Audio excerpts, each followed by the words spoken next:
Ճառագայթային բուժման ժամանակ շատ կարևոր է շնչառության վերահսկումը։ Պացիենտի շնչառության ընթացքում թիրախը տեղաշարժվում է, իսկ ժամանակակից ուռուցքաբանության մեջ ճշգրտությունը բուժման կարևորագույն գործոններից մեկն է։ Այս խնդիրը կարելի է լուծել երկու հիմնական մեթոդով։ Առաջինը ճառագայթման թիրախի շուրջ ավելի մեծ սահմաններ թողնել, որպեսզի թիրախի տեղաշարժվելու դեպքում այն մնա ճառագայթման գոտում։ Սա հանգեցնում է նրան, որ մենք ավելորդ ճառագայթում ենք շրջակա առողջ հյուսվածքները։ Դա կարող է բերել տարբեր բարդությունների։ Օրինակ, եթե խոսում ենք կրծքագեղձի ուռուցքի մասին, հատկապես ձախ կրծքագեղձի պարագայում, ճառագայթման գոտի մեծացնելը հանգեցնում է նրան, որ ճառագայթվում է սրտամկանը։ Սա կարող է բարդություններ առաջացնել ոչ միայն բուժումից անմիջապես հետո, այլև ապագայում 5, 10, 15 տարի անց։ Երկրորդ մեթոդը տարբեր տեխնիկական միջոցների կիրառումն է ճառագայթվող թիրախի շարժը վերահսկելու համար։ Այդ մեթոդներից մեկը ճառագայթումն է շունչը պահած վիճակում։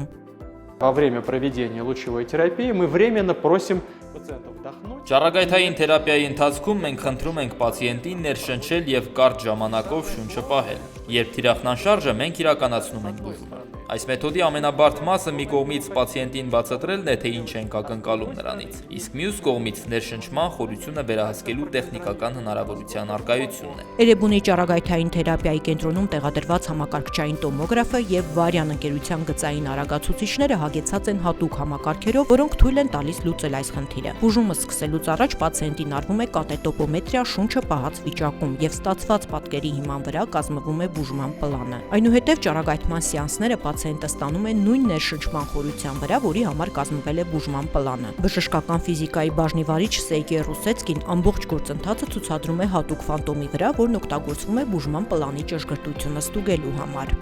Ահա այստեղ մենք տեսնում ենք այս բլոկի շարժման գրաֆիկը, որը մենք տեղադրել ենք ֆանտոմի վրա, նմանակելով մարդու շնչառությունը։ Այսինքն համակարգն այս պահին չափում է ներշնչման ամպլիտուդը։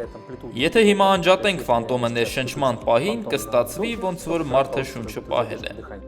Կատետոպոմետրիայի ժամանակ օգտագործվում է հատուկ տեսախցիկ, որը ֆիքսում է ներշնչման խորությունը։ Այնուհետև ստացված պատկերի հիման վրա կազմվում է բուժման պլանը եւ հաշվարկվում ճառագայթման դոզա։ Ճառագայթային բուժման ընթացքում նույնատիպ տեսախցիկները վերահսկում են, թե արդյոք հիվանդը ներշնչել է նույն խորությամբ, եթե այո, ճառագայթումը տեղի է ունենում։ Այս պրոցեսը մեկ սեանսի ընթացքում կրկնվում է մի քանի անգամ թիրախին հաշվարկված դոզան հասցնելու համար։ Վարյան H արագացուցիչի վրա տեղադրված SGRT համակարգը դոզայի հասցնումը վերահսկում է ավտոմատ կերպով։